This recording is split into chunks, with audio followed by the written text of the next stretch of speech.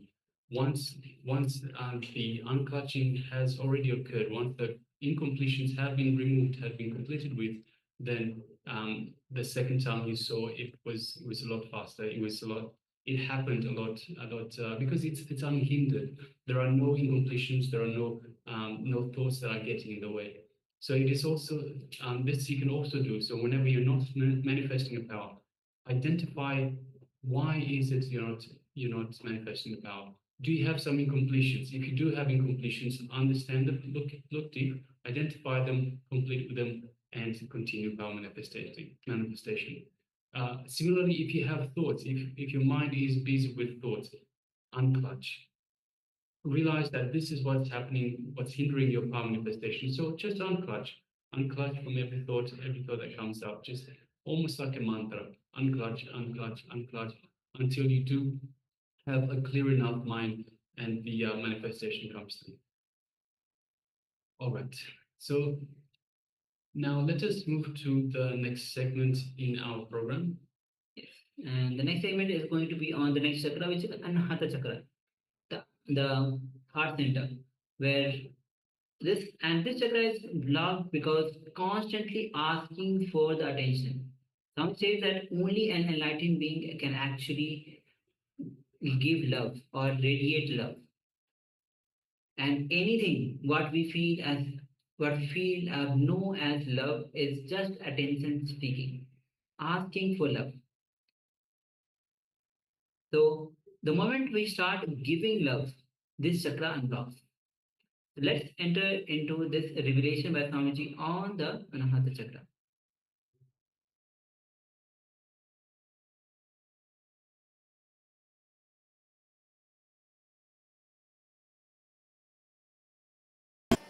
You feel you are something special, you are attended, you are cared, you also told the right word, you are cared. Care is what we call love. If somebody gives his attention to you, you say he loves you. If you give your attention to somebody, you say you love him. That's all. Giving attention or having attention is what is love. When you give your attention, you say you love him. When you receive attention from somebody, you say he loves you. Am I right? Any question? May has not understood. Well, a lot of times you hear people say, I care for you, but I don't love you. Yeah, especially in Americans. Caring and not loving, I don't think there can be caring without love. And I don't think there is a difference between these two. That's all. But I say general love. Totally, love means it's a caring. Does expectations also matter? Does expectations, with or without expectations? Without expectation, it cannot happen. Without expectation, only enlightened man can love. I tell you. No, it's the truth. So never think that our love is without expectation or something like that. The depth of expectation. Probably the depth of expectation. No, even that, you see, only two things. Expectation or no expectation. That's all. And when a person becomes a love, when his whole being becomes love, only then he can give loving, he can give love without any expectation. Otherwise it is not possible. So, let us not bother about expectation or not. That is the basic thing, with expectation only. whether we give or receive, that is the love. Let us understand basically what is love. Then step by step we will go. Yes, something.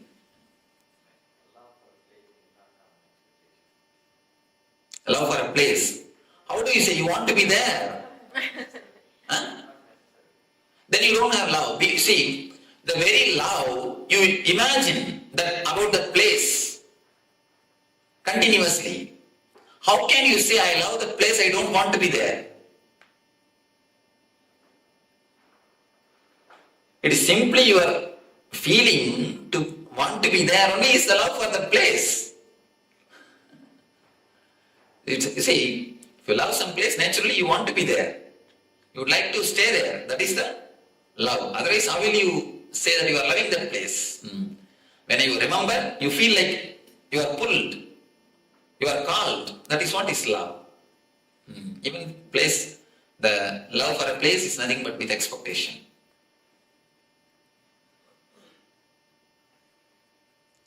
So you understand first, I think Jayashree can take the notes later on. How many of this type of courses you attended earlier? Not even one. First course. That is why you are not yet experienced. How many of you have attended any other courses like this? Please, you can raise your hands. And how many of you have taken notes at the time? Raise the hands. And how many of you went back to the house and started seeing once more?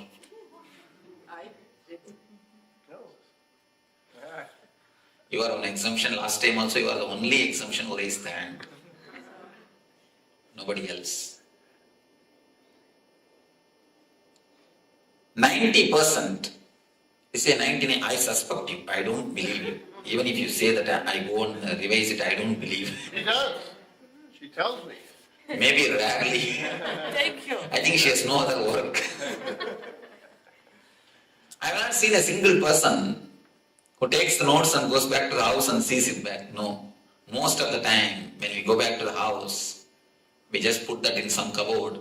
When you shift your house, you just come upon that notebook and say, oh, that Swami from Bangalore came. Yes, that course notebook. With respect, put it in the dustbin. So, don't go for notes. Understand. If you take notes, instead of understanding now, you will postpone the understanding. You will think, I'll go and study in the house. So instead of that, at least understand, you will have notes in your heart. And once you understand, you don't need to remember it. The idea will remember you. People ask me, Swamiji, should we practice all these teachings in the house? I tell them, no. Don't practice. If you have to remember and practice, then what you have understood?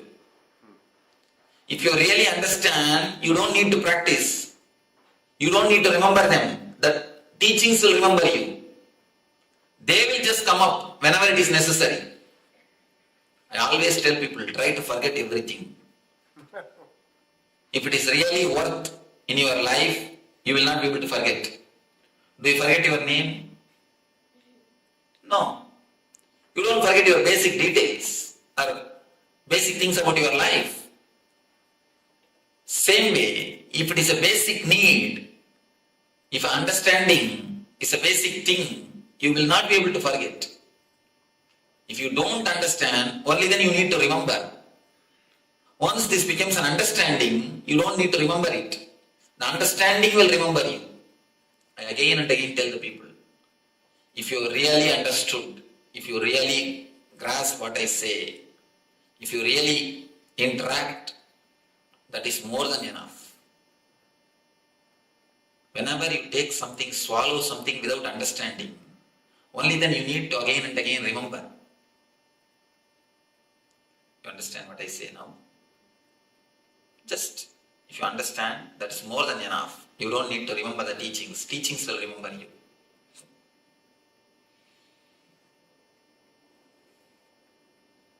Heart. Whenever you are given care, you say, you are loved. Whenever you give your attention, you say, you are loving. heart center, the Anagata Chakra, is related to this attention only. Whenever I say there is a heart center, there is an Anagata Chakra, people immediately ask me, Swamiji, I underwent bypass surgery, will it be there as it is? Whether you underwent bypass surgery or open heart surgery, the Anagata Chakra will be there as it is. Don't bother about it. It will be there as it is. It is not physical, it is more metaphysical. It is more spiritual. The key for the Anagata Chakra is whenever you give your attention, the energy center opens. Whenever you ask for the attention of the others, this gets locked. We may say, when are we asking? All your fight in the house is nothing but the asking of attention from others. Everything. Let us look a little deep into the mechanisms of Anagata Chakra. Actually, you feel pampered when you are attended. You feel you are recognized when you are attended. Have you seen the kids? They will be playing in the house. They will throw something here, there. They will just put few steps forward. And then they will wait and see your face, whether you recognize it or not. They will just look at your face. If you recognize, if you say okay, they will go ahead. If you just gaze at them, if you show a different face to them, immediately they will sit silently. They will keep quiet. Not all children, Swami. Of course, some they start crying and weeping or anyhow, they just sit or they just wait for your attention, for your recognition. Same way, you also continuously wait for others' recognition. Whenever you do something, you immediately wait for the others' certificate. Even if they don't affect your day-to-day life, even if they are not directly related to your day-to-day life, you wait for others' certificate. People come and tell me, no, Swamiji, I just do everything as a service. I never expect anything. If you don't expect anything, you will not even expect the good opinion of the others. But what all of us do? End of the day, we just wait for what? Certificate. Good wife, good husband, good son. If you are not given certificate, sometimes you demand also. Most of the time, we demand. Understand a little deeply. Every action, if you scan your life, every step you can see you are expecting certificate. You are expecting certificate from somebody. From the very young age, you are conditioned to live with good certificates. You are conditioned to aspire for good certificates. The West I saw, even many houses I saw, they put that good wife, good husband, good parents. Actual certificate itself is given. Kids give for parents, husbands give for wives, and wives give for husbands. The certificate itself is given. The certificate from the other, the opinion from the other becomes a driving force for us to live. Most of the time, if somebody doesn't give you a certificate or recognition, if nobody recognizes you, you feel lonely. You feel lonely. We are continuously afraid of loneliness. Loneliness is more or less like a poison for us. Your ego is alive only when the others exist. You are a good person only in front of so many persons, so many people. If nobody is there, If nobody recognizes you, if you are alone, your ego feels hurt because it is not getting pampered. It's not getting boosted. It is just there. Your ego slowly withers away. If you stay alone in your room, there is nobody to praise you. You cannot feel you are a good person. Only with so many others, you can feel you are a good person. Alone, can you feel you are a good person? No, there is no comparison. Your ego doesn't have a base to say you are a good person. Your ego does not have any support. Only in the relationship ego flourishes. Whether good or bad, it flourishes only in the relationship. In aloneness, ego never flourishes. That is why aloneness is very killing. We are always afraid of aloneness. Aloneness means we feel frightened. We continuously work only for certificates, only for the other signature. Our life is nothing but a long signature campaign. We have a big notebook. In that we have written, good husband, please sign. Good wife, please sign. Good son, please sign. Our life is nothing but a long signature campaign. You just expect signature from everyone. Playing with the playing cards, they will build big castles with the just playing cards. With playing cards, they will build castles. Have you seen? But kids are intelligent. They build their castles with their own cards. What do you do? We build our personality with other certificates. Just as the kids build their castles with playing cards, we build our personalities with others' certificates. If somebody says you are obedient, we collect that idea. From the young age, we collected all the ideas of the society. Whatever others have said about us. If somebody says you are a good person, we collect that idea. If somebody says you are a very intelligent, we collect that idea. If somebody says you are smart, we collect. If somebody says you are dark, we collect. If somebody says you are beautiful, we get that idea. If somebody says you are not beautiful, we collect every idea. And totality of that idea, the plus minus, everything we put together, we come to an opinion about ourselves from the others' ideas. If we receive 10 opinions from 10 persons, we put together everything and create an idea about ourselves from these 10 opinions. Be very clear, because you do not know about yourself, you are not centered on you, you understand about you from others' opinion. There is a small research done by Chicago University, beautiful research. One day morning, early morning, young man is going to his office.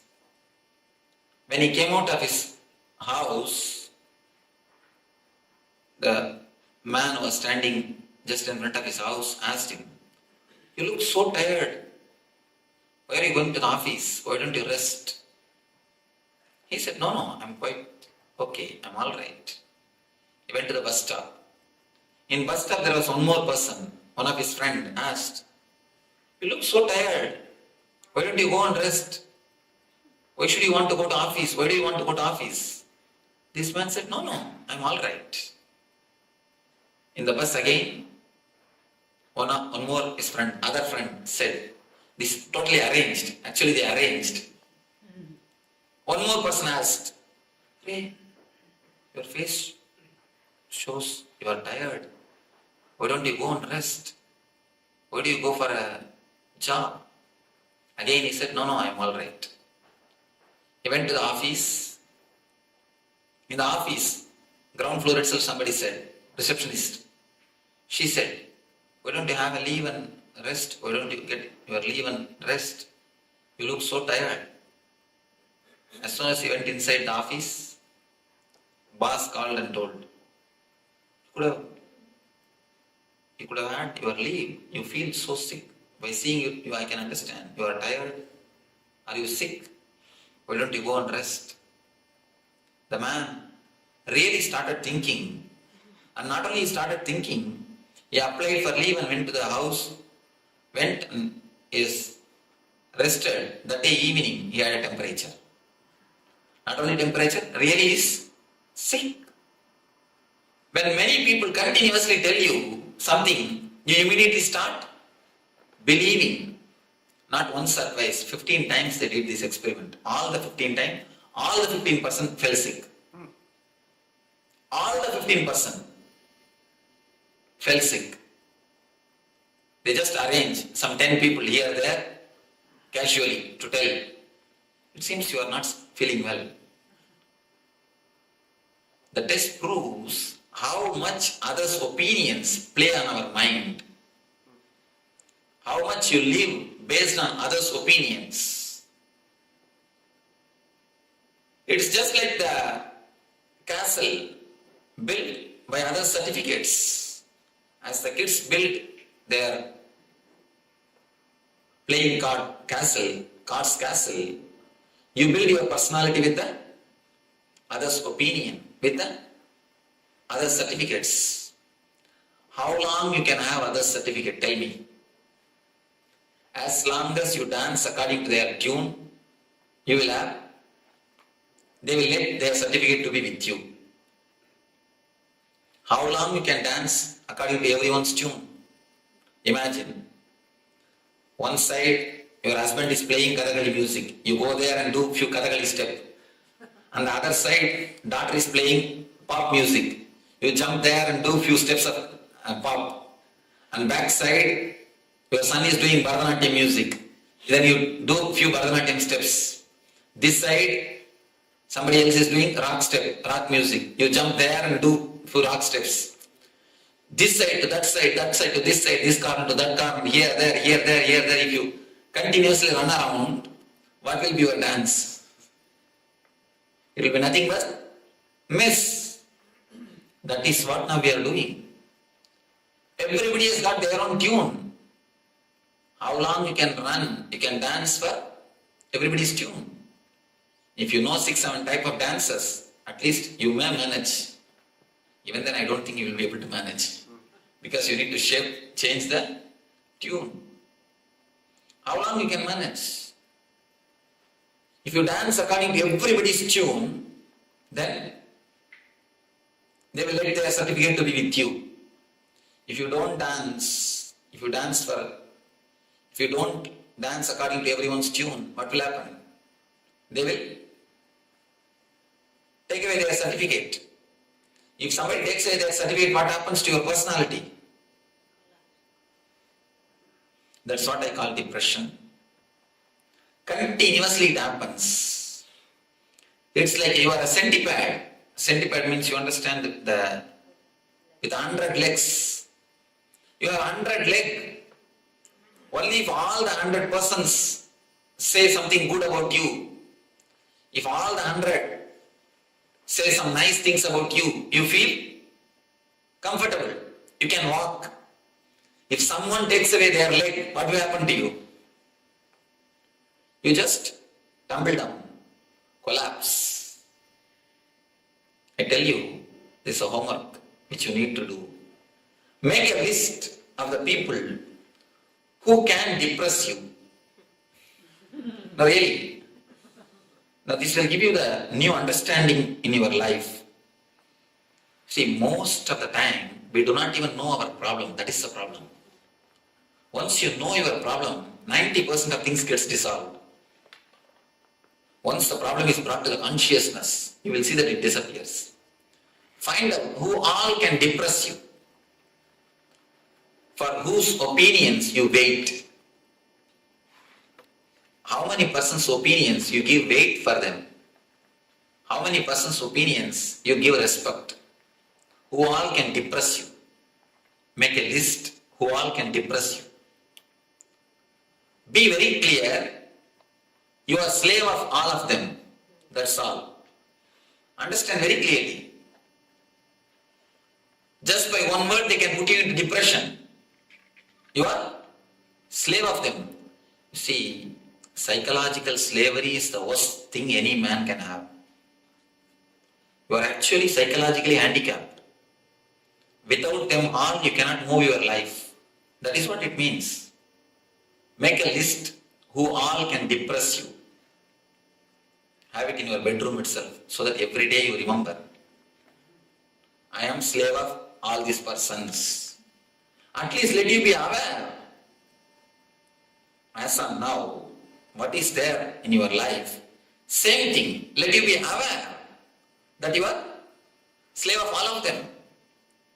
Once your being is aware that you are slave of them all, naturally you will come out of it. I tell you, very naturally you will come out of it. The being is such, your nature is freedom. It will never allow you to be slave of somebody. It will never let you be slave of somebody. So the very understanding, just make this list. You may think, oh, this all looks impractical. What type of solution this Swami is giving? But once you make this list and continuously see, at least for 10 days, every day when you see, you will automatically turn your maturity, or your mind will turn towards the maturity. You will never invest your energy on so many persons. Now you do not even know on how many persons you have invested your energy. It's like a bank. You have 100% energy, but you invested all your energy on so many persons. Only 10% you have, 10% of the energy you have. That is why you always feel low. You expect their attention to just boost you. You expect their pampering to bring you up. You always feel without them, you cannot move. Unfortunately, when somebody removes their attention, the tendency is to work harder to get it back. No. Then again, you are working in the line of slavery. I tell you, by making this list, you will integrate yourself. And one more thing, you will be able to give love to others only if you are integrated. Till your integration, whatever you give is not love. It is just bargaining. You give your attention, I will give my attention. It's a contract, business. And like a begging bowl. My begging bowl hits your begging bowl is it's my begging bowl. Both of them are standing in front of each other with a big begging bowl. All sound which you hear in your house is nothing but the clashes of these two begging bowls. He is asking for your attention, she is asking for his attention. Both are asking for others' attention, and nobody is able to give. Once you understand you are slave of so many persons, you will understand you have invested your energy on all of them. Then you will be able to integrate. You may ask, then Swamiji, should we not live adjusted life? I tell you, adjustment is different, compromising is different. Most of the time, you compromise, but you claim yourself as I am living a very adjusted life. Adjustment has nothing to do with compromise. What is adjustment? What is compromise? Let me explain. Compromise means you are not having your center. You are just having your center on so many persons. You are like a centipede. So you cannot do anything. You have to compromise. You are dependent on others. Your energy is dependent on others. Only by others' opinion you are alive. This is a compromise. Our present state. Adjustment means you totally integrate your energy in your being. You are never bothered or depressed by anybody's opinion. Even then, you bend and give your attention to others. Even then, you listen others' opinion. Even if you are not disturbed, you are ready to listen to others' opinion. That is what is adjustment. But in our being, 99% of us are wounds. We have a wound. in our being. That is why we always compromise. We are never integrated. Understand? If you are integrated, you will adjust. Otherwise, whatever you do is compromising. Never live a compromised life. It is psychological slavery. Psychological slavery is much worse than physical slavery. And I tell you, only when you are integrated, only when you have energy on yourself, only when you are centered on yourself, you can really love others. You can really give your attention to others. Only then you can really adjust and live happily. Till that time, till the moment of centering yourself into the heart, whatever you do will be only a business. That is why always we say, almost all love marriage, I can say 99.9% love marriage, they feel the other has cheated you. Before marriage, he was one way, and after marriage, is the other way. Be very clear, nobody has cheated you. It is we who cheated ourselves. It is we who cheated ourselves. We always think that this is going to be this way and that is going to be that way. And we ask for continuous attention. Finally we say, we have not got it. He has cheated us. Nobody has cheated you.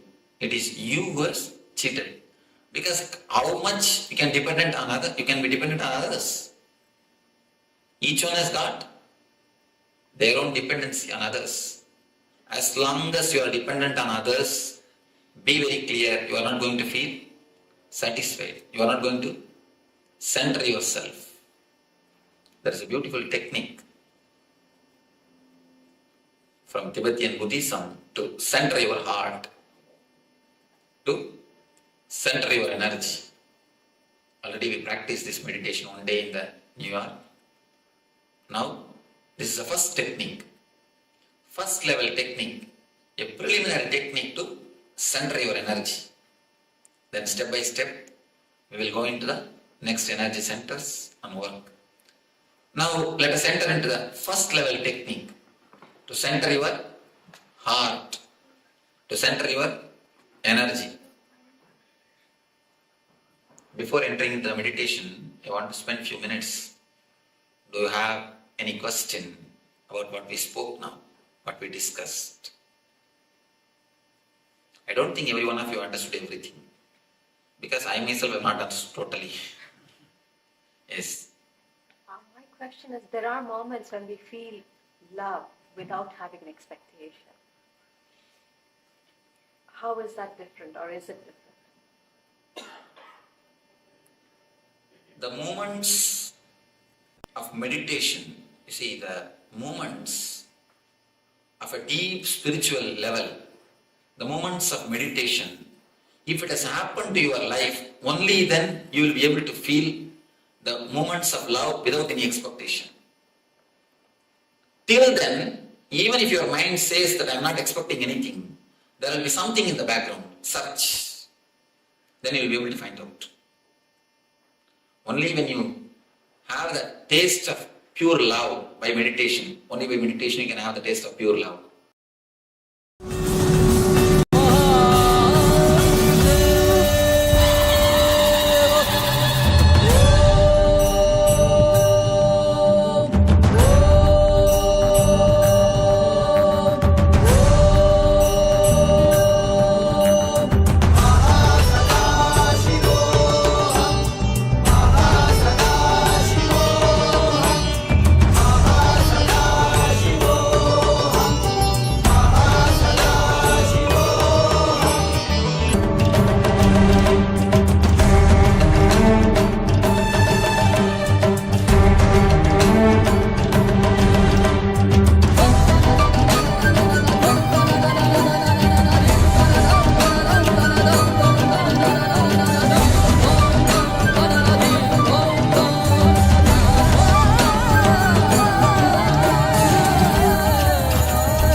ferociousness of seeking is powerful enough, like the fire of Kalabhairava, to burn everything which need to be burnt and destroyed inside you. Laziness, tiredness, boredom, everything which need to be taken out of you can be just like that burned. How many microseconds it will take for negativity to disappear in front of Kalabhairava's ferociousness? Not even micro millisecond.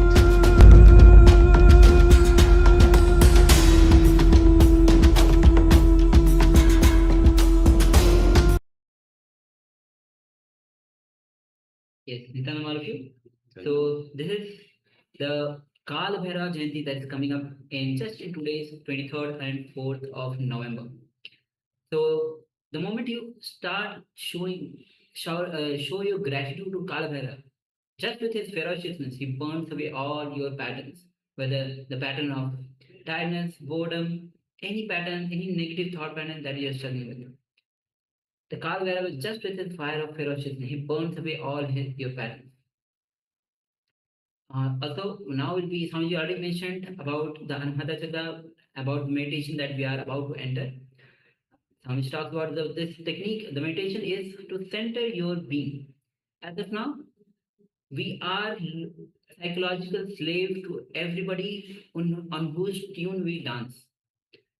If we dance for so many people, we'll just dance here, then go there, we'll dance again and again from different people, the tune of the different people. So this is the psychological slavery. Unless we are centered, we are a psychological slave. We start compromising. So understand that only through meditation the real love can be known. Only love through meditation, real love can be expressed. Rest, whatever we know as love is just attention seeking. So this will be entering into the meditation technique for the Anahata Chakra, which is the Maha Mantra meditation. Yes. So the Mahantra meditation opens the Anahata chakras. That is our heart center, our heart chakra. The Anahata chakra can be opened by this technique. Once it is open, it can be kept active by taking up responsibility, by taking up more and more responsibility, by expanding into responsibility, into the space of responsibility.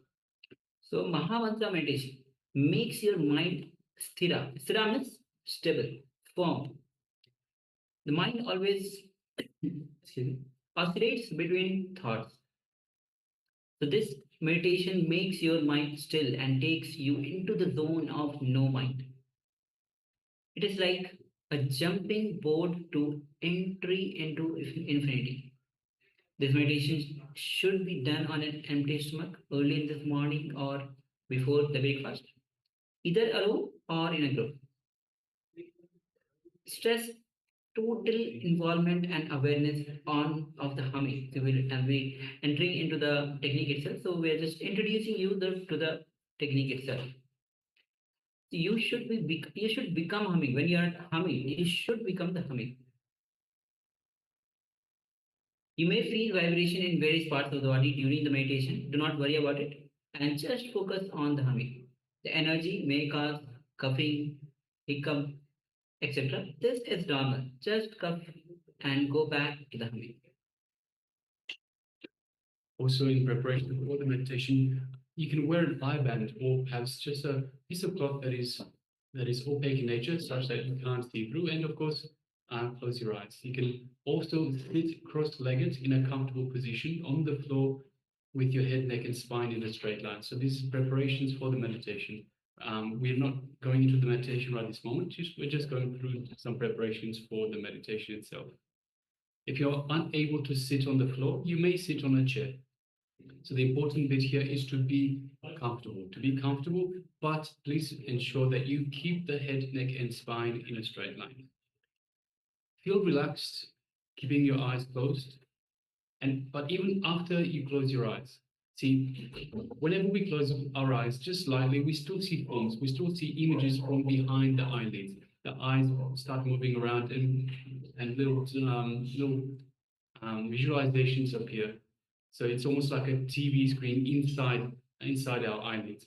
To erase this, let us imagine, we will imagine that the eyes have become stones. So just a visualization, imagination that the eyes have become stones. And we'll just lock them mentally. So this way, without moving, without the eyes moving, we will stop the images as well. It's important that you do it without effort. So don't strain yourself, just mentally lock them. So just no physical effort, just mentally lock the eyes in. So imagine that they become stones, lock them mentally, and the images will simply die. Also, again, in part of the preparation, place your tongue on the upper palate. So just place the tongue on the upper palate and lock it in. This will also stop the verbalization. So with the eyes, we're stopping the visualization. With the tongue on the top of the mouth, on the upper palate, we are stopping the verbalization. So both of these things work together to create the inner chatter, to keep your mind busy. So we're trying to remove that. We're trying to clear the mind. So as part of this preparation, lock your eyes, lock your eyeballs in, lock them mentally, so they're not moving anymore, and also lock your tongue to the upper palate to stop the verbalization as well.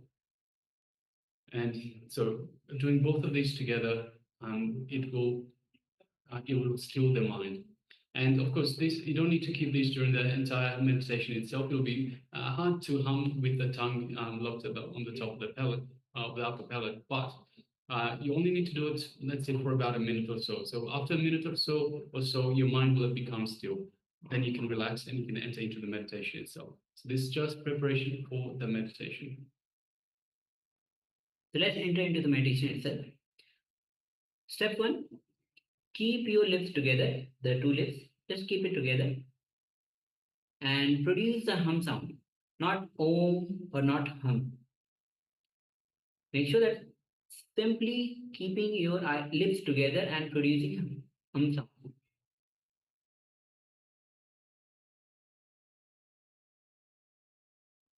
So before we enter into humming, let's keep your tongue to the roof of the mouth and your eyeballs locked to the,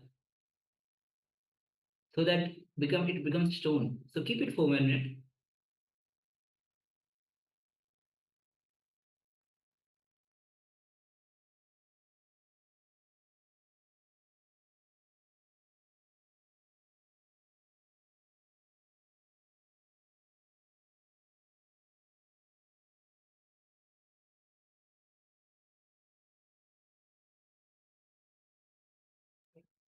When you lock your eyeballs and tongue to the roof of the mouth, your verbalization and visualization stops.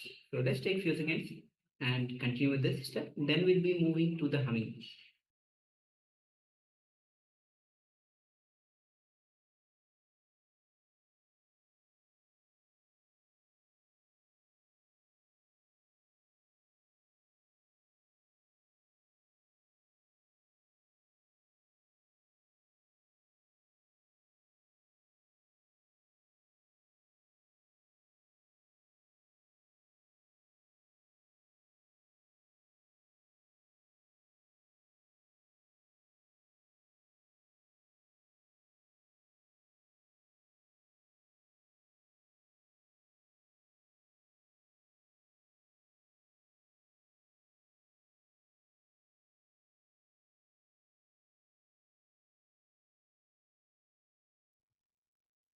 So now keep your lips together and produce the sound, not hum and not om. Make sure that you're not chanting correctly. It's not hum and it's not om.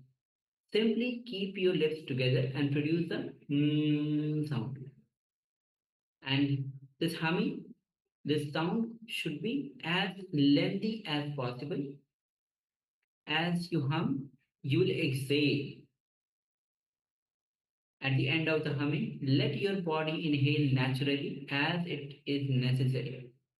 Humming should start from the navel and be as deep as possible. It should be as loud as possible and as long as possible if you can keep it while exhaling. Don't make an effort to take the deep breaths. Body itself will take the breaths when needed. Don't become tense. Just do it in a playful mode. So we'll just give you an example of the humming.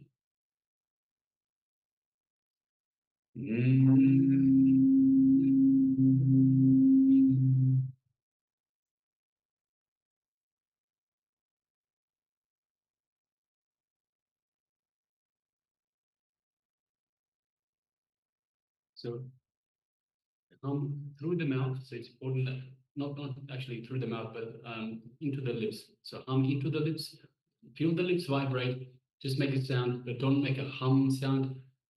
So keep the sound itself as a just with the lips. And also it's important to do as loud as possible, as long as possible. So for this, take nice big deep breaths in. So you can do as long as possible and as loud as possible. Okay. Yes. Please continue.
Yes. Let us now move to step number 2. So after these 10 minutes of humming, we can stop. We can remain silent and just put our focus, our awareness on the Anahata Chakra, the heart center. And let us stay still, unmoving for the next 10 minutes. And let us sit with a smiling face and a blissful mood. During this time, the energy that we've created by the humming will reach every corner of our being and cleanse it totally.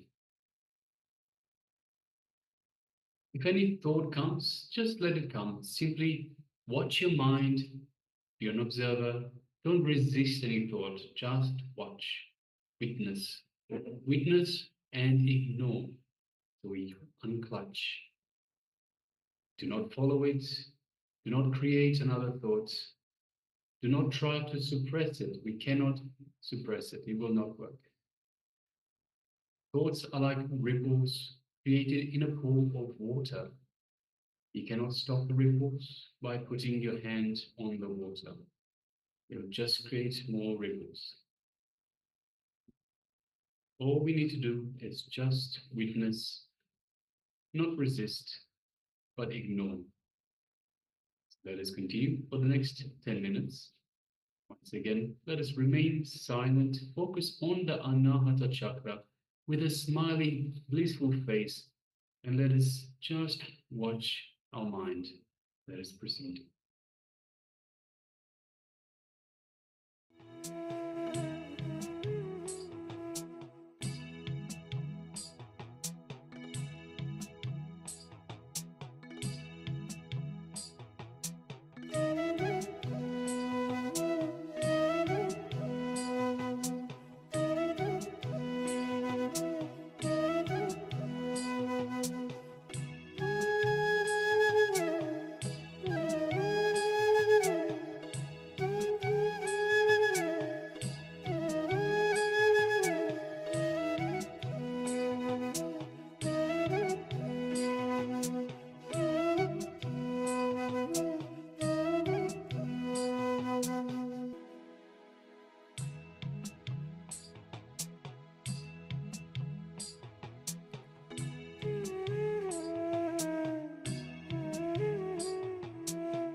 Nitanam, all of you, now you can relax and you can open your eyes from this Maha Mantra meditation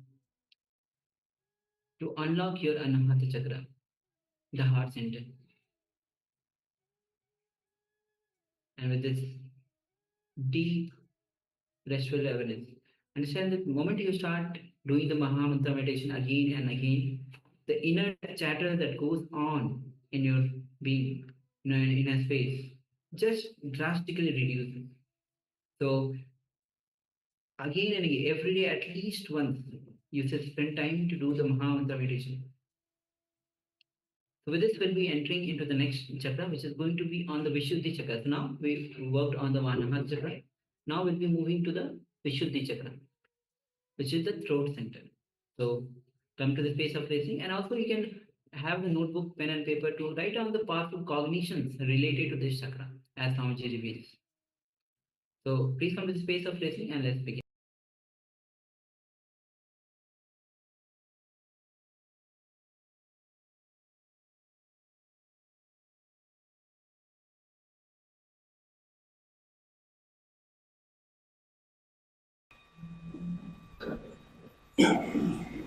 Chakra is centered in thought. Vishuddhi. This chakra belongs because of comparison and jealousy. Opens when you find out your uniqueness, your creativity. You are unique by yourself. When you understand yourself, this chakra opens. The very word means when you grasp this chakra, you want to come back. Teaching beyond purity. Money, name and fame, beauty, intelligence, and relationship. Relationship means power. How much people are with you. This 5 things. This is the way all of you are getting a bit. Can have long life. That we can put it.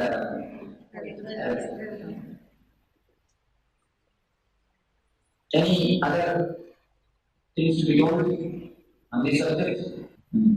It's mainly our product. The basic things. Now, anything else you consider on this subject?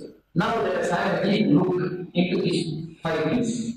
Can you say you are richest man? Can you say you are rich man? Yes, I mean, you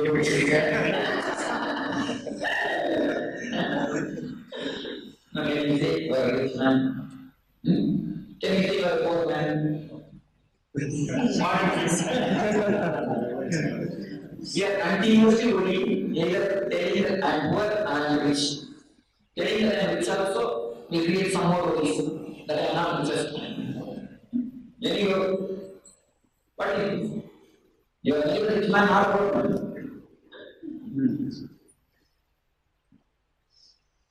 Okay. Can you say you have name and fame? Can you say you don't have name and fame? We just end for that. Can you say you are beautiful?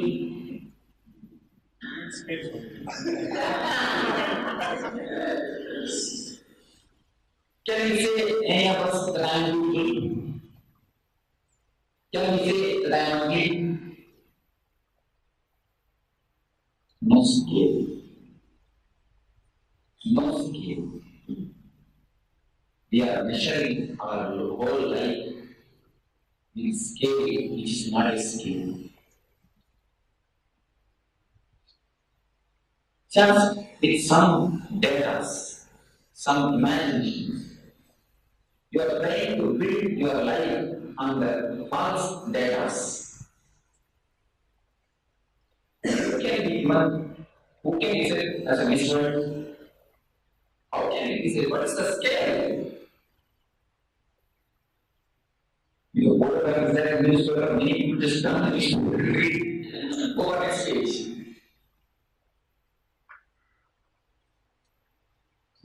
What can be the scale? Where is the scale? Upanishad says very beautifully, there are two types of existence: positive existence, negative existence. Things which are existing positively, which can be handled, this mic, this rose, it's existing, you can do something with it.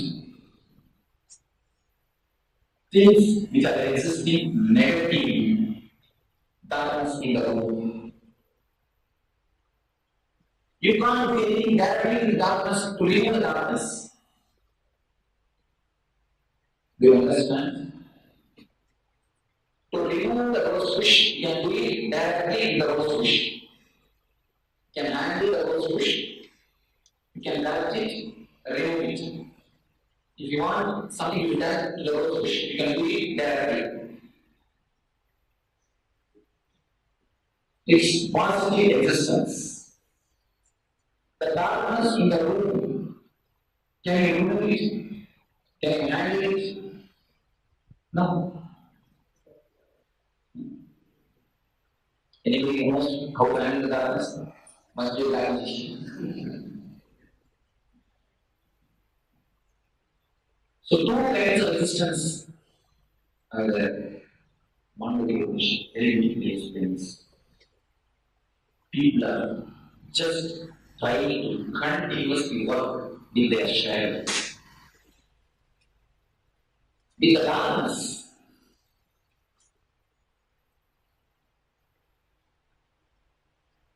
You can't do anything directly with darkness. If you want to remove the darkness also, you can't do anything directly because it is not existing. Only if something is existing you can play. Which is not existing. It's a non-existence. Because we use the word darkness, we think that something like darkness is there. It is not darkness, it is lightlessness. Lightlessness. As she said, childlessness is just directly you can't do anything. You can't do anything directly just. Can you directly do anything with darkness?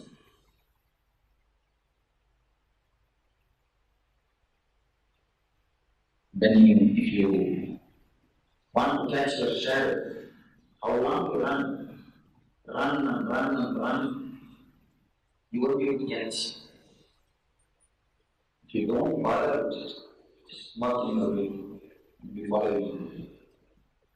You can't do anything directly with your shadow, with darkness, because it is not existing positive. So all these problems of comparison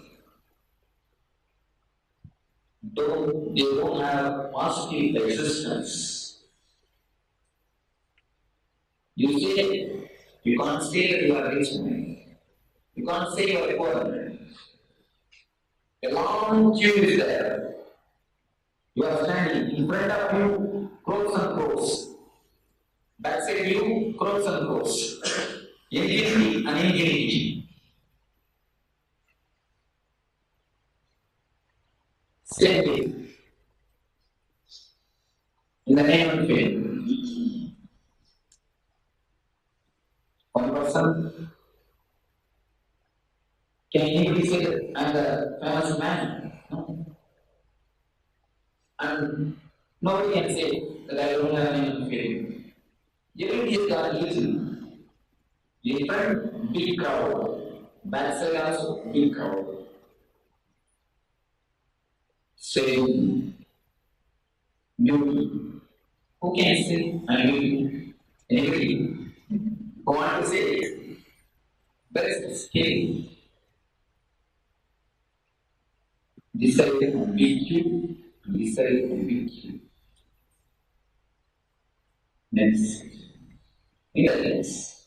wisdom, knowledge, intellect, looking at all others. It's very difficult to live intellectual people. Even for viewers.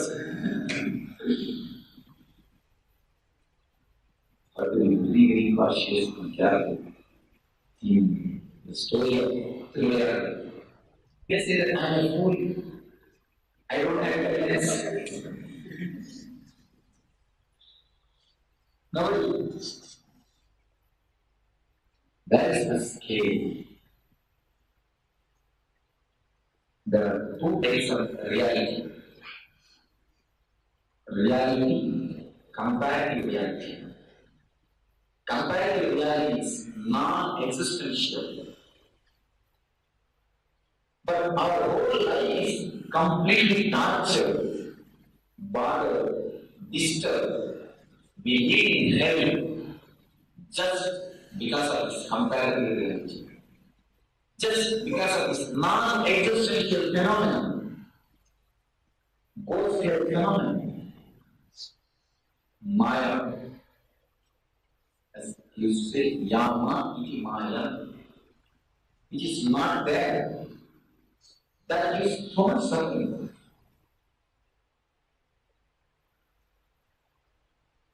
Continuously compare.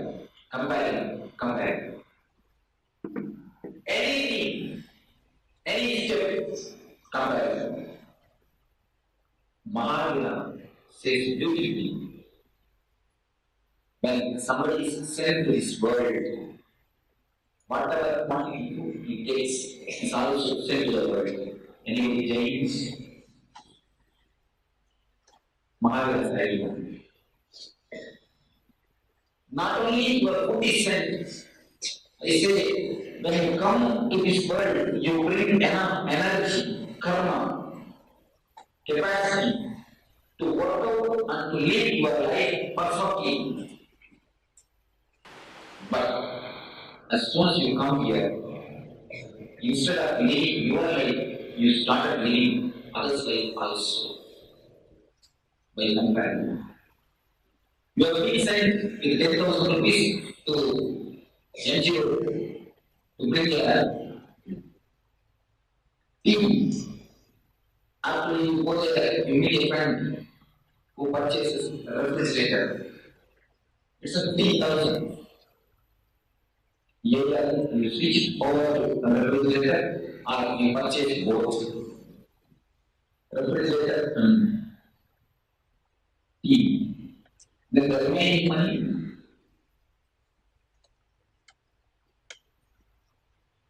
debt, suffering. God is really gracious. Many people come and ask him, if God is full of love and grace, why so much of suffering in the world? No, he never sends anybody in empty hand. He sends what we can manage along with him. When you come, you are deciding how much I will be able to manage with my capacity. How much I will be able to play balanced way. You bring the energy to create all those wells along with you. After coming here, you will forget. You look at the neighbor. If she puts AC, you need immediately AC. Otherwise, the house temperature will increase. Everything is there. For green, nothing is there. Just like that. So, what is the way to count? We understand comparison, jealousy creates so much of problem. Just think, all your problem, almost all your problem is centered on comparison. Continuously torturing yourself. You are torturing yourself with the thing which is not existing. If it is reality, you can do something reality. It's not reality. Then what can you do about it? You yourself say, you are a rich man.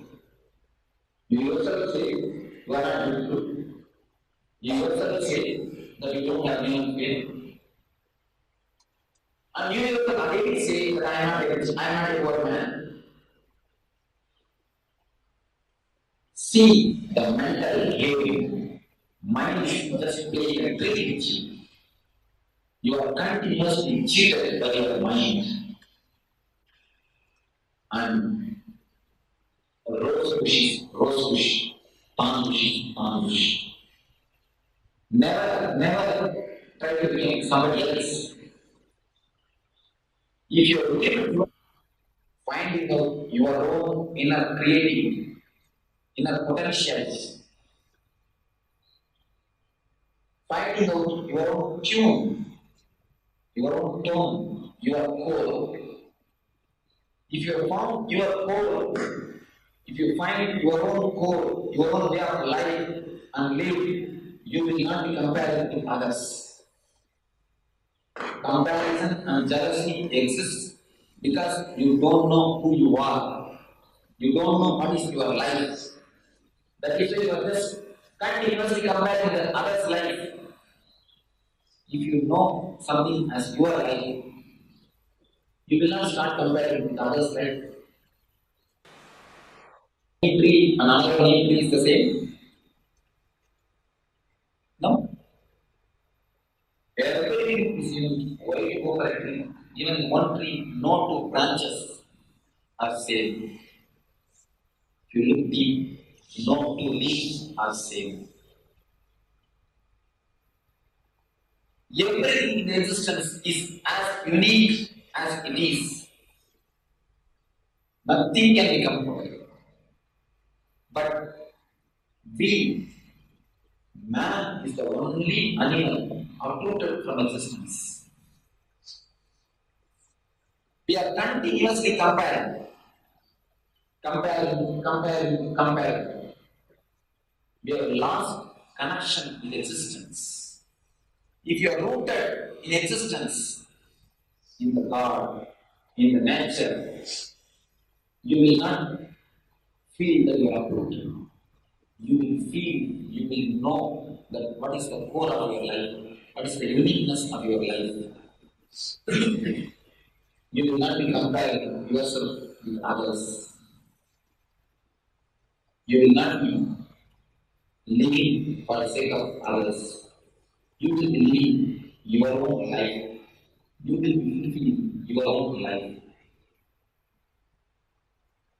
So now, we enter with the technique to find out your own self, to be rooted with existence, to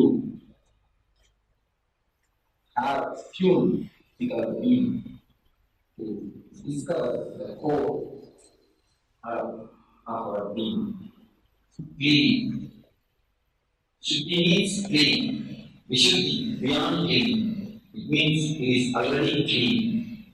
Only I have made you, I ask you to try not to contaminate for 20 minutes. What is it? Nothing. Just sit. I added few words for ladies. For gents, I will only sit. Sit, that's all. Because it is already completely clean. It is beyond clean. Try to be that clean. And because this chakra is not at all disturbed. Comparison is not some positive thing which is existing very remote. It's a negative existence. So if you stop, if you drop, contamination, unity is chakra. It's Vishuddhi. Ever pure. Karma, akarma, vikarma. Karma means doing. Akarma means not doing. Vikarma means beyond doing and not doing. Shuddhi, Ashuddhi, Vishuddhi. Shuddhi means clean. Ashuddhi means contaminating. Vishuddhi means beyond cleaning and contaminating. This chakra is eternally pure. Only we are trying to train our best to contaminate it. I ask you keep quiet this for 20 minutes, nothing else. This is the simplest meditation technique. That is why it's so much complicated. It's a very simple thing. Oh, so easy. As I told you, it's a very simple technique. That's why too much. There's been too much complication. Okay. Anyway, another person. But you need to put your sincerity much. Especially you are shouting, screaming, you need to do many things. But today techniques very silent, very different rhythm. For that, don't think that these techniques are much less, these techniques are real techniques.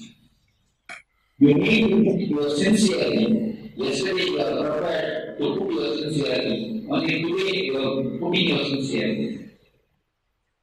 So this technique is something to do with singing. Yes, you don't have to take seriously, but put sincere effort. This technique is something to do with singing. Singing means finding the original source in you. Singing means not expressing, but experiencing. We have come to the Crown Chakra, Sahasrara, which is based on the top of the head. The Sahasrara means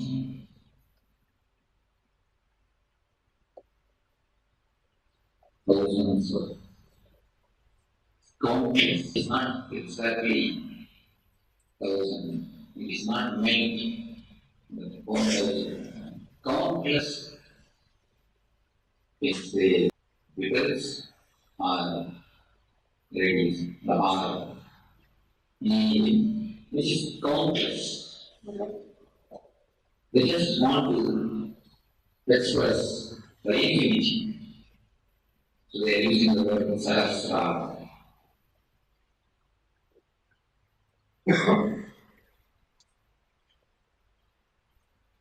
This chakra is open. This chakra opens by gratitude. When you live with gratitude, when you feel that you are showered enough by existence, God has given you more than your qualification. When you feel the deep satisfaction and gratitude, this chakra opens.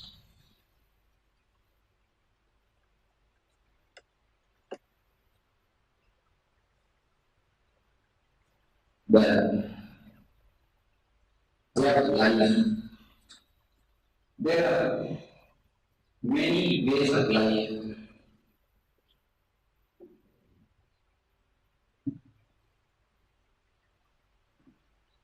And many religions. If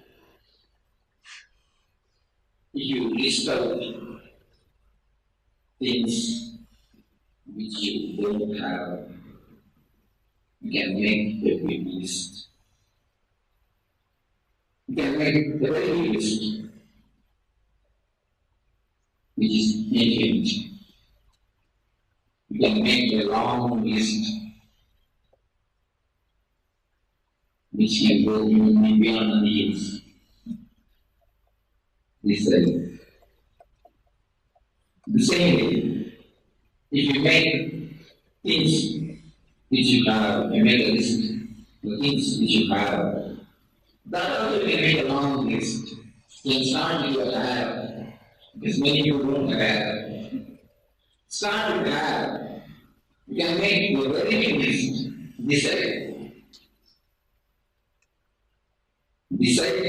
the big list.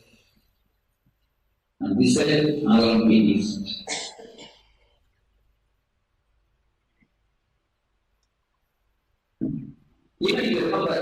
your best to find it. Have only this key, that's enough. Abdullah meditation. Only this key is enough. This key can open all the 7 centers. If you are blissful, if you are with Nityananda, you will not have any imagination, expectation about others. You will be completely yourself. Muladhara and Yohan by his master key. Into the chakras, you are not getting the keys, but this key is a master key which can open all the chakras. Even the Anya Chakravaja's key can open energy. It can open. If you don't take seriously, you will not have a problem, but you will not be having something positive. This key is very clear. The Anya Chakra's key also, master key, to open, to solve the problems of all the chakras, to clean it. But the Sahasrara key will energize it. So it's an ultimate master key. Master for master key. It's an ultimate master key. If you are blissful, not only you will not have an expectation, you will be solving the problem of Muladhara, you will see a new energy, you will be living, you will be enjoying the life. You will have something positive also. So Muladhara will go on by the same key. If you live this, where is the person of death here? If you have the deep contentment, where is the person of your death? When he comes, come let us go. Whether you will go first or I will go first. Have you got a place and you are buffalo? You don't have, you can go by our car. Leave your buffalo here, I will give the lift.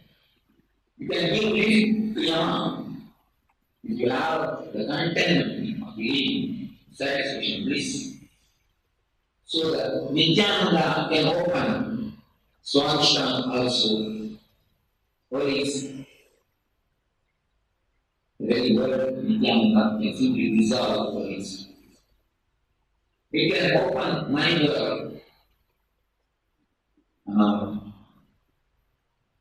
When you are full of ananda, you will not ask any attention from others. You will just give attention, love. You will be radiating love. You will not be taking, you will be giving. Now, 2 pairs are standing in front of each other and asking for rain.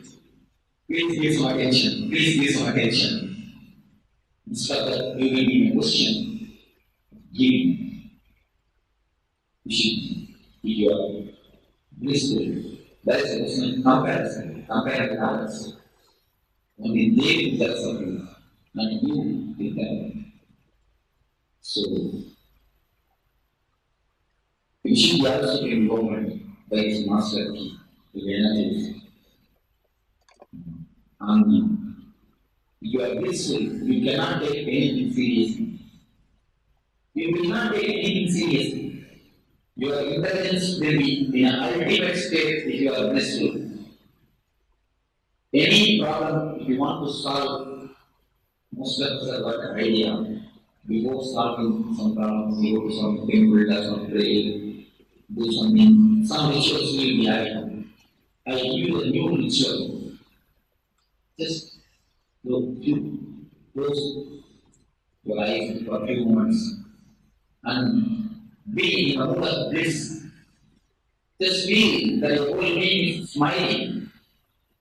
If you feel that your whole being is smiling, you will be really in the mood of bliss. That will awaken your intelligence completely. You will be able to solve any problem with this bliss. So the Anya also can be opened by his master key. One key which can unlock and give all the treasures of all the chakras. If you go back to your house, naturally you will be giving a big discourses about this class. Carry this key with you and share it all. you will give gist of this class. No, it means you are not completely enjoying the class. Just visualize enough. You will not hear the ananda. You see, from this moment only next moment takes birth. If you visualize this moment completely, the next moment will be ananda. If you enjoy Nityananda, you will be in Nityananda. You just enjoy the presence of Nityananda. You will enjoy continuously Nityananda. So, you will never be missing it.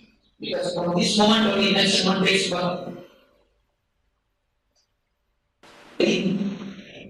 Was given to us by the great masters of the world. What more they were given? They were given for our Nityananda. To be Nityananda. So now we have to pay our gratitude to them. First, we have to pay gratitude to them that they have taught us to pay gratitude. Next, let us pay gratitude to the whole existence. Even this flower pot has contributed to our joy. It has contributed something for our joy for these 2 days. Every day has contributed something or other. So we will pay our gratitude, our love to all of them. What is the way to pay the gratitude to all masters, great masters? What they wanted us to be with Nityananda. So let us enjoy, celebrate. That is the way to pay the gratitude. You feel it sitting and meditating, do that. If you feel it singing, do that. If you feel it dancing, do that. If you feel it jumping, do that. Whatever you want, how you will feel blissful, how you will feel Nityananda without touching the other's freedom, without touching the other. Whatever way you want, you express your love and gratitude to the masters. By dancing or willing or whatever way you want. This is the last technique, ultimate technique to make your life happen. Today, we have got a new LSD, love, sing, dance. For laughter, for we should be singing, for songs are dancing. Today morning we see we have got a new LSD. To be continuously in the Ananda Bodhaj, in the state of bliss, love, sing, and dance. The Dosha isn't many difference, but nothing compared to this different. I listened to many differences, many sects. It's nothing compared to the Muslim, the Dosha people. Don't bother about who, what, when, why. Osho means Sadhu in Japanese language. This Kirtan is singing out Sadhu. Have your own Sadhu with your mind and pay gratitude to him. Just rejoice this music. By rejoicing this music, surely you will not be contaminated. Don't bother about it. So, it will be a 40 minutes music. A nice music and Guru Stuti. Words are also very good. It starts with the Guru Stuti, one song, and there will be 5 minutes gap. In that 5 minutes gap, silently sit. And again, one song, the results. It's a beautiful music.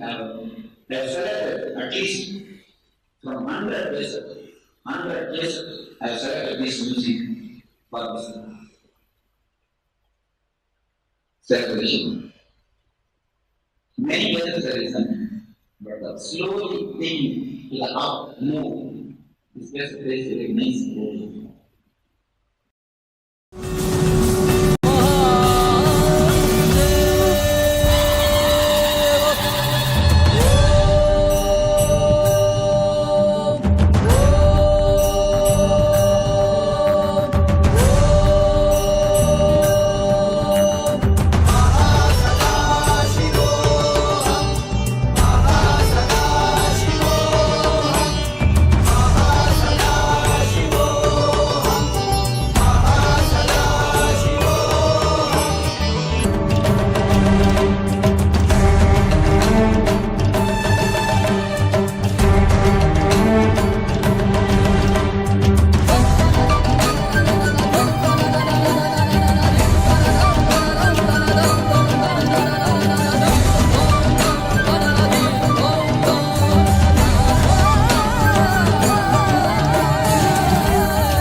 Yes.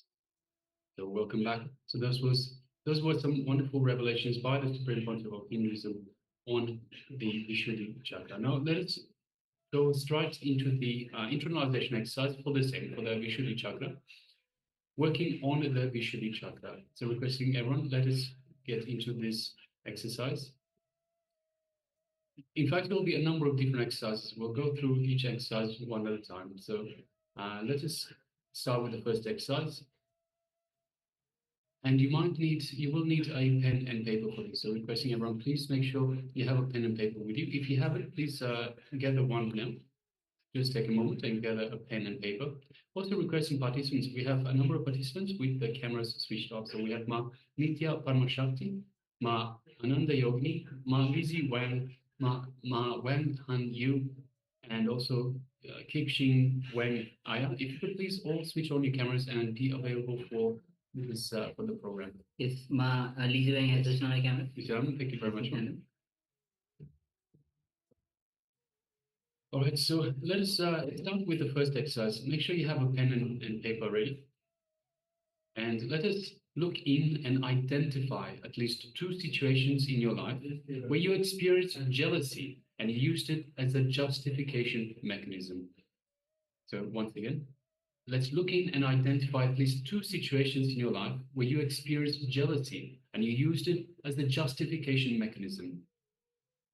So I'll go through all 3 exercises. We'll be displaying these for you. Actually, let's display the slide for you now. Yes, okay. So let us start once again. So first exercise, first step, look in and identify at least 2 situations in your life where you experienced jealousy and you used it as a justification mechanism. Then look in and identify and write down how this jealousy became this defending mechanism, defending you from your own inauthenticity. So it's very important you understand this justification mechanism is defending your own inauthenticity. It's keeping you away from being authentic. Then look in and identify how your defending mechanism protected your inauthenticity and how you declared supremacy of your inauthenticity. What does that mean? You declared supremacy. It means that it is higher than you. It is more important than your authenticity. It is more important than yourself. So once again, let us identify 2 situations in your life where you experienced jealousy and used it as a justification mechanism. Then see how this has become a defending mechanism of your own inauthenticity. And then look in and understand how you protected your inauthenticity, how you declared the supremacy of your inauthenticity. So let us go ahead and do this exercise now.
So now let's move to the second exercise, working on the Vishuddha Chakra. Now pen down lately what things you have wanted and not gotten, or wanted and someone else had. And then now sit, once you have pen down, sit and go through each one. Ask yourself, did you really want it or you want it because someone else had it? Then move to the third step. Do an honest analysis of each of your desires as they surface. Drop all your prestige problem and do a self-analysis. Please continue.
Now, let's move on to the next exercise.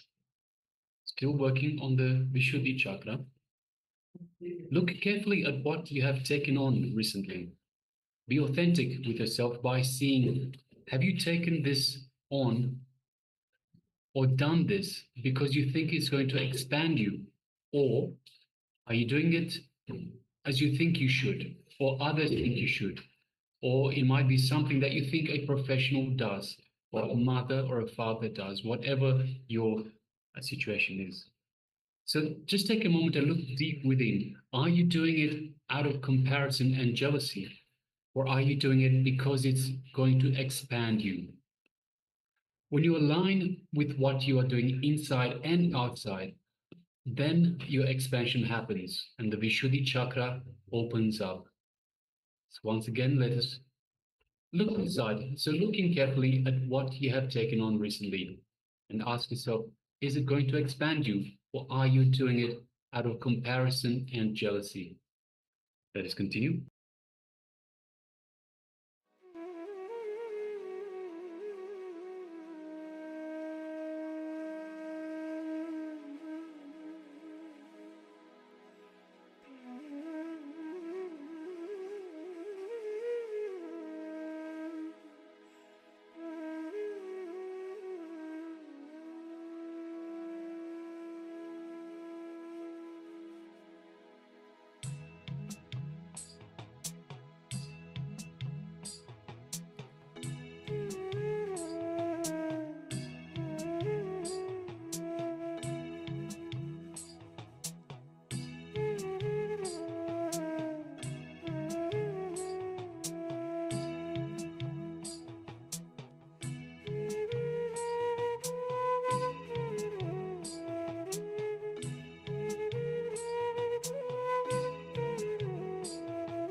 Now, the fourth exercise, scan your life and identify areas of your life where you feel powerless, frustrated, or experience conflict with others because of the perception or image others carry about you.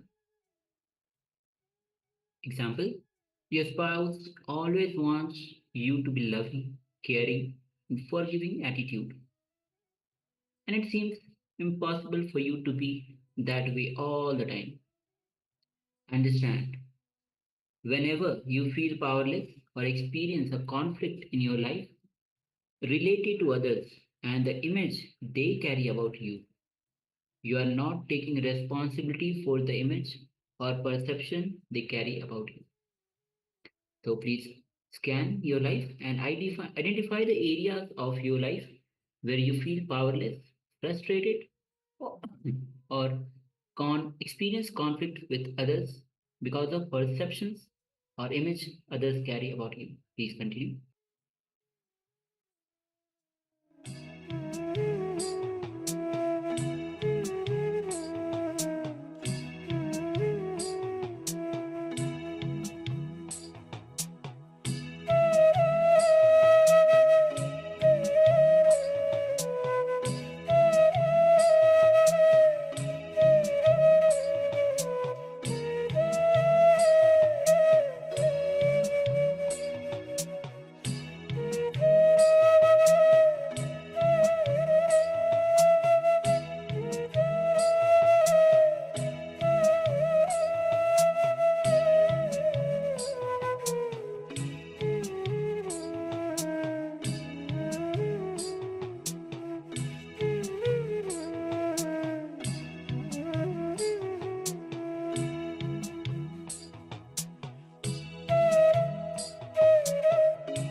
Yes, let us now move on to the next exercise.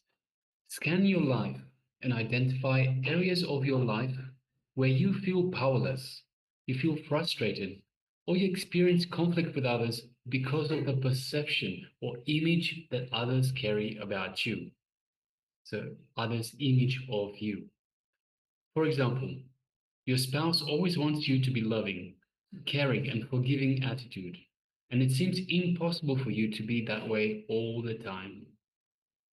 Understand, whenever you feel powerless or experience a conflict in your life related to others and the image they carry about you, you are not taking responsibility for the image or the perception that they do carry about you. So please understand, you are responsible for others' image of you. So Auji beautifully says, we have 4 images. Every single person in the world has these 4 images: the inner image, which is the image they have of themselves; the outer image, the one they project to the world; the others' image of them, so how others see them; and the image they have of the world and of others. In this particular exercise, we are looking at the other's image of you. Understand that you are responsible for how others see you. Because everything is interrelated. You are the source of everything. So from that perspective, you have to take responsibility for everything. And understand that by not taking responsibility, you feel powerless and experience conflict in your life. So now let us continue. Let us do this exercise as well.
Now let's move to the next exercise.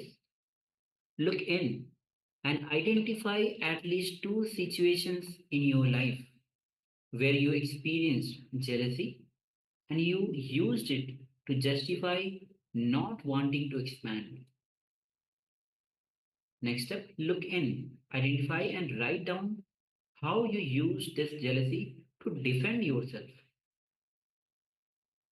Look in, identify and write down how you use this jealousy to declare your supremacy or inferiority. Please take a moment and do this exercise.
Yes, you can relax now. So these were a number of powerful exercises related to the Vishuddhi chakra, the throat chakra. Now let us move on to a meditation. So requesting participants, let us sit comfortably. Let us get ready for this meditation.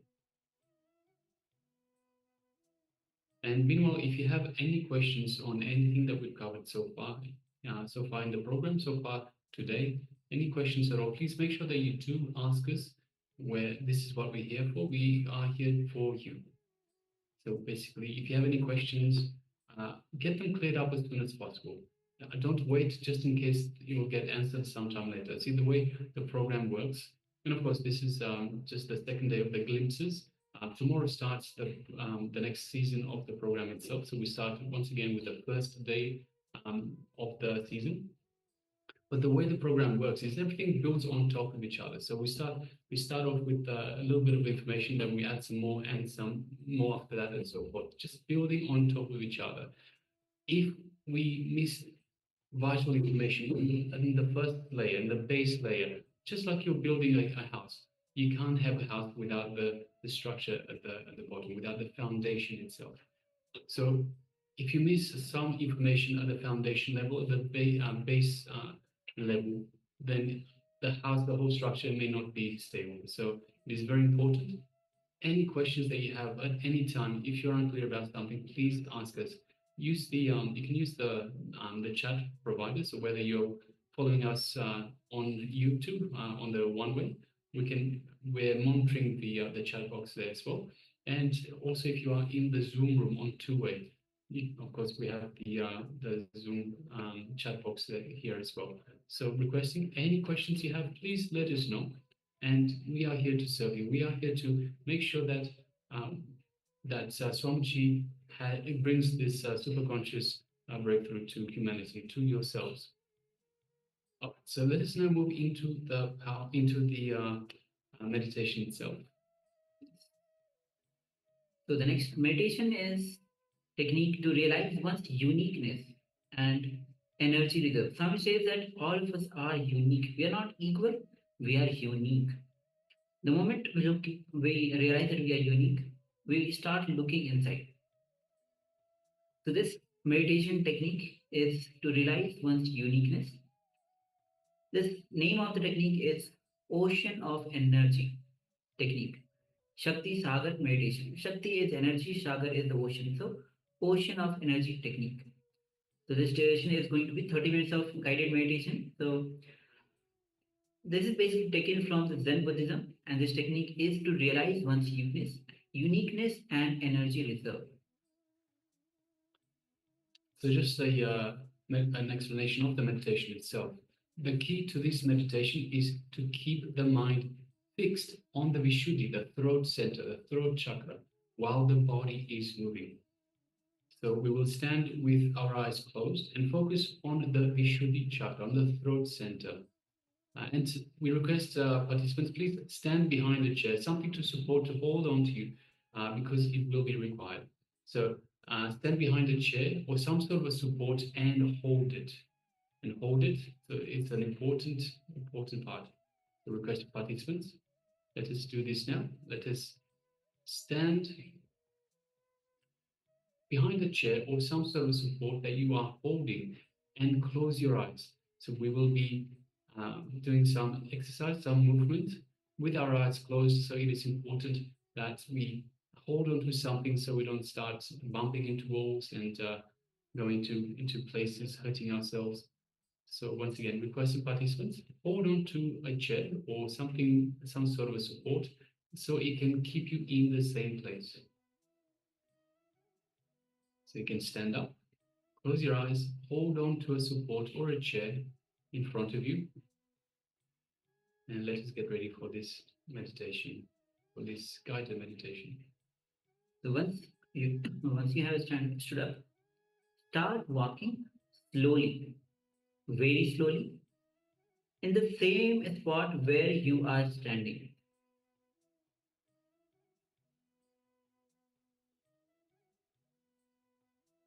So in the same spot that you are standing, just start walking slowly, very slowly.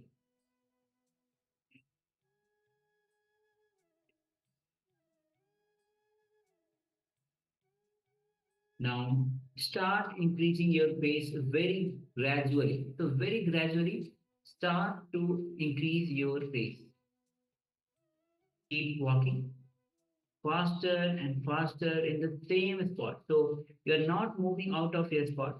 Wherever you are, the same spot you are walking. And by holding the chair or any support that you have, slowly you start increasing the pace and keep walking faster and faster. Push your limits only to the extent that you can with no discomfort. Don't overexert yourself at any time. At all times, focus on the Vishuddhi, the throat chakra. Please take a moment and start walking.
you will be able to feel the energy coming from it. The important thing is never to slow down at any point in time. So try to jog faster than what you are jogging, but never slower. So you can increase the speed very slowly, but always go faster, never slower. We will continue for a few more minutes. You will be guided. We will tell you when to stop. But for now, let us keep going.